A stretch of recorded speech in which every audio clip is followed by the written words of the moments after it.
Olá, eu sou a Marilane Teixeira, sou economista, filiada ao PT, militante feminista, professora, pesquisadora, assessora sindical e tenho dedicado boa parte do meu trabalho a estudar o tema das relações de trabalho e gênero. Então a nossa conversa hoje vai ser sobre a Previdência Social, ou seja, sobre o sistema de seguridade social no Brasil. Nós vamos começar conversando um pouco sobre como se estruturou esse sistema historicamente. Vamos falar de como esse sistema permitiu que se inserisse um número muito grande de pessoas para ter acesso aos benefícios e ao sistema de seguridade social, especialmente as mulheres, e falar um pouco do que representa hoje o projeto de reforma da Previdência para a sociedade brasileira, em especial para as mulheres. O que esse retrocesso significa para uma perspectiva de garantir o mínimo de civilidade e de cidadania para as pessoas, especialmente para as mulheres, fortemente ameaçadas, então, pelo projeto. Vamos começar a falar um pouco, então, sobre o sistema de seguridade social. Vocês certamente já leram muito sobre isso. Quando estiverem em contato com essa aula, já terão, inclusive, acesso a muita bibliografia que nós vamos disponibilizar, mas sempre é importante recuperar essa ideia de que o sistema de seguridade social no Brasil ele foi consolidado a partir da Constituição de 88. Então ele está montado a partir de um tripé, que é a assistência, a previdência e a saúde. E na Constituição de 88, você integrou ao sistema de seguridade social vários sujeitos sociais que estavam fora desse sistema. Vou dar um exemplo muito simples, que é o caso do trabalhador e da trabalhadora rural que foram integrados ao sistema de seguridade social e que não tinham esse direito antes da Constituição de 88. Bom, para assegurar o sistema de seguridade social, que ele possa ser ampliado e ter acesso ao conjunto da sociedade, conjunto da classe trabalhadora, fez também ajustes na Constituição de 88 que diz respeito à forma de sustentação do sistema, o que a gente chama das receitas. Então, e na Constituição de 88 foi, desta forma, criado várias contribuições patronais para dar sustentação ao sistema, que é a contribuição sobre o lucro líquido das empresas, o COFINS, que é uma contribuição para o financiamento da Seguridade Social. Além disso, tem as contribuições que são oriundas dos próprios trabalhadores e trabalhadoras, tanto aqueles que estão no regime geral da Previdência Social, como no regime próprio da Previdência Social, que no caso são os servidores públicos, e a contribuição patronal para o regime geral da Previdência Social, que corresponde em torno de 20% sobre a folha de pagamento. No caso do regime geral, a contribuição do trabalhador e da trabalhadora corresponde de 8% a 11% sobre o seu salário. Além disso, o sistema de seguridade social também complementa a receita a partir de outras fontes, como jogos lotéricos, etc. Bom, isso, esse conjunto de contribuições, a gente chama, que são arrecadações próprias para assegurar o sistema de seguridade social, ela é mais do que suficiente para sustentar o sistema de seguridade social no Brasil. O que ocorre é que desde os anos 90, ainda no governo Fernando Henrique Cardoso, uma parte desse recurso ele foi desviado, que a gente chama de desvinculação das receitas da União, DRU, 20% da arrecadação para gastos dentro da máquina pública para outras finalidades. E recentemente, em 2016, no governo Temer, se retirou mais 10% desse recurso. Ou seja, desde os anos 90, que 20% das contribuições para a Seguridade Social já estão sendo desviadas para outras finalidades, ampliando em 2016 para 30%. Bom, a primeira questão que eu acho que é importante a gente destacar aqui, que o sistema de Seguridade Social, então, ele ajuda, no Brasil é um dos mais modernos no mundo.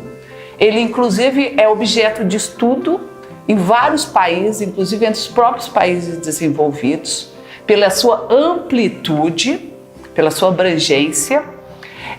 E o sistema de Seguridade Social no Brasil, em especial a Previdência Social, ela contribui para poder, de alguma forma, corrigir as distorções oriundas no mercado de trabalho. E aí nós vamos entrar no tema de que a Previdência tem a ver com o tema das mulheres deste curso. Se nós observarmos, o Brasil é um dos poucos países do mundo em que as pessoas podem se aposentar, solicitar o seu benefício, seja por idade, seja por tempo de contribuição.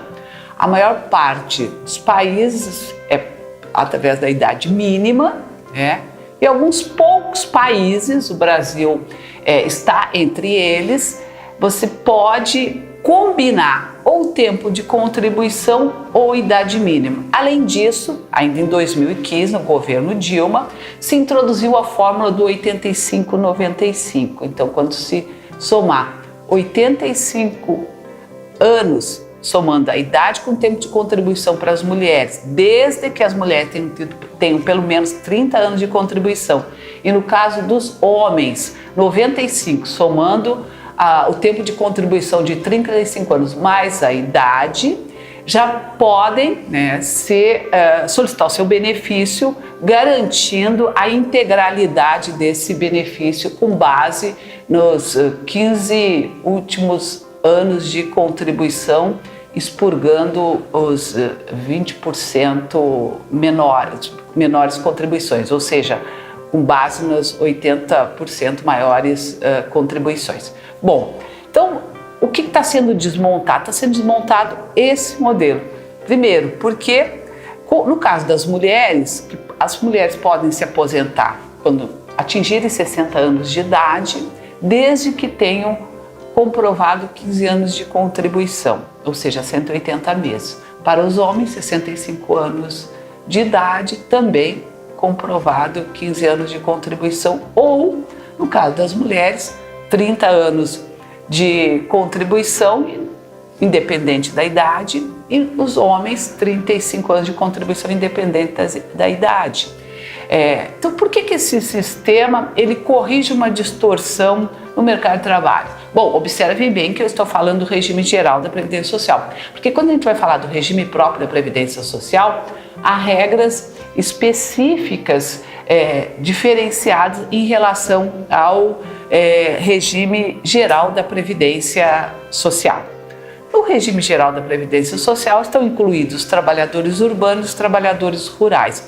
Uma particularidade, no caso dos trabalhadores e das trabalhadoras rurais, as mulheres se aposentam por idade, 55 anos, e os homens também por idade, 60 anos de idade.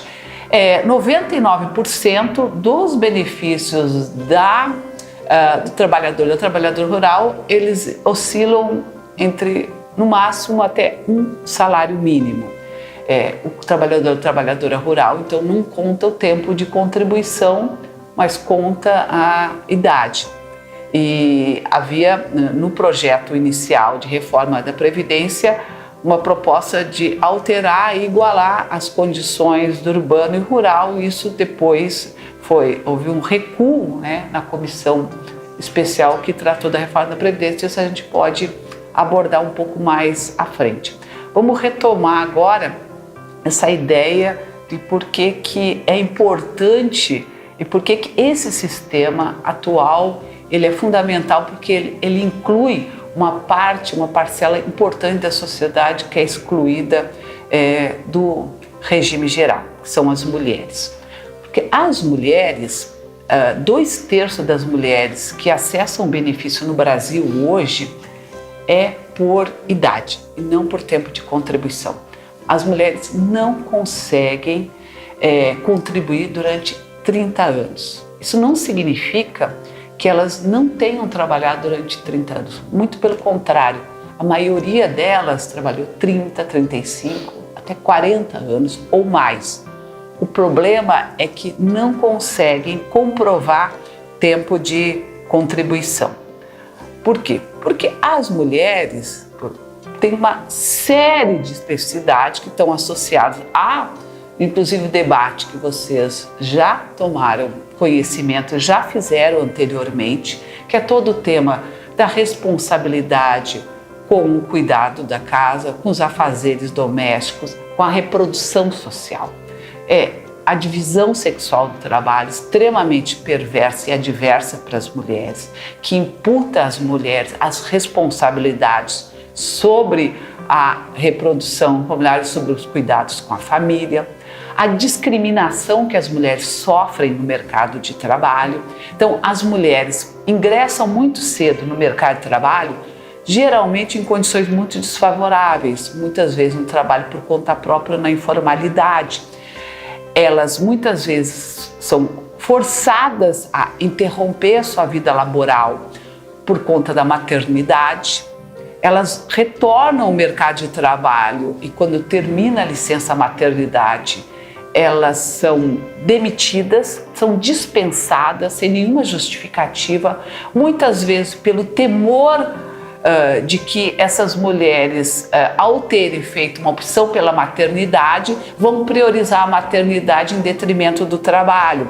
Então vão ser relapsas, vão ser irresponsáveis, vão se afastar com frequência, porque são as principais responsáveis pelos cuidados. Então passam a ser trabalhadoras funcionárias que não tem mais, o empresário, o empregador, não tem mais interesse por essas mulheres.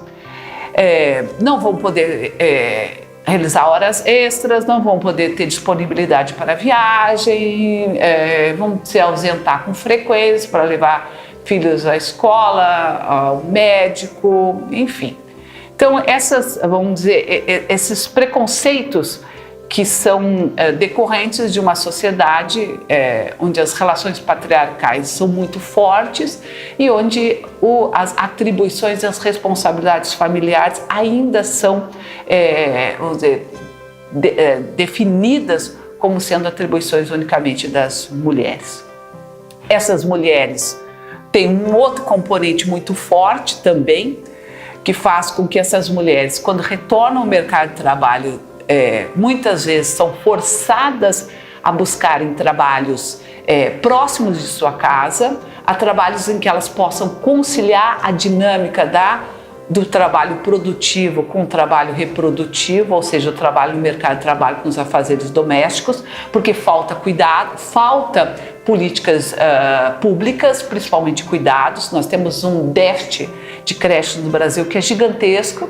Ele estava sendo superado, compensado na última década no governo Lula e Dilma, com uma política importante, acelerada de construção de creches no âmbito dos municípios. Essa política foi totalmente interrompida a partir de 2016.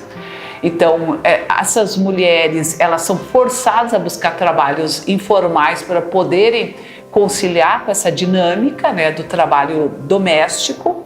O que ocorre é que essas mulheres, então, se integram, se ingressam no mercado de trabalho em condições mais favoráveis, justamente pela dificuldade de compatibilizar a dinâmica do trabalho produtivo e reprodutivo, e isso vai ter um impacto muito forte no debate sobre a previdência social, porque essas mulheres não vão conseguir reunir o tempo de contribuição necessária para poder acessar o benefício por tempo de contribuição e, portanto, a opção principal delas vai passar a ser o acesso à contribuição, o acesso ao benefício a partir da idade mínima, que no caso é 60 anos de idade.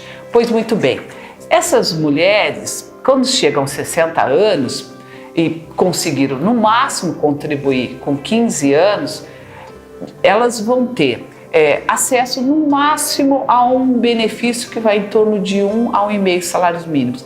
A média dos benefícios recebidos pelas mulheres no ano de 2019, nos primeiros meses, era de R$ 1.133. É um valor pouco maior do que o salário mínimo. Nós temos dados que indicam, por exemplo, vamos pegar o caso da trabalhadora doméstica. Nós temos quase 7 milhões de mulheres trabalhando como empregada doméstica no Brasil. Hoje, 75% não contribui com a Previdência Social. Nós tivemos um conjunto de direitos que foi assegurado a partir de 2015 para a trabalhadora doméstica, a partir da PEC das domésticas, depois a regulamentação dos seus direitos, mas isso não implicou necessariamente, não representou necessariamente uma maior inserção dessas mulheres em condições mais favoráveis, evidentemente porque nós temos também um quadro de crise que se acentuou muito a partir de 2016 e muito dessas trabalhadoras que trabalhavam como mensalistas tiveram um retrocesso na sua condição de trabalho e passaram a ser diaristas e, portanto, sem acesso ao mercado de trabalho mais regulamentado e mais protegido e, portanto, sem contribuição com a Previdência Social. Neste caso, a maioria absoluta dessas mulheres são mulheres negras.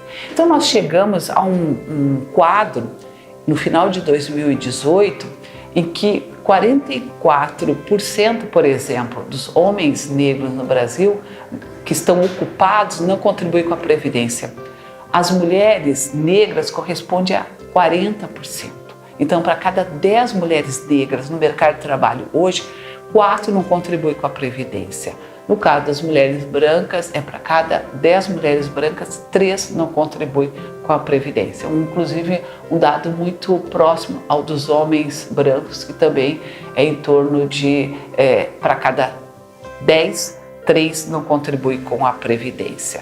Então, ao possibilitar que as pessoas tenham acesso à Previdência, acesso ao benefício por idade, se garante que as pessoas que trabalharam a vida toda, mas que tiveram que enfrentar esse problema da intermitência no mercado de trabalho, essa transição entre trabalho informal, trabalho por conta própria e desemprego, não podemos nos esquecer que o desemprego hoje ele atinge mais de 13 milhões de pessoas, a maioria são mulheres e dentre as mulheres, 2/3 das que estão desempregadas hoje são mulheres negras e é um emprego prolongado, não é um desemprego transitório, é um desemprego que se prolonga por 1, 2 anos, ou seja, é um período em que essas pessoas ficam sem contribuir com a Previdência.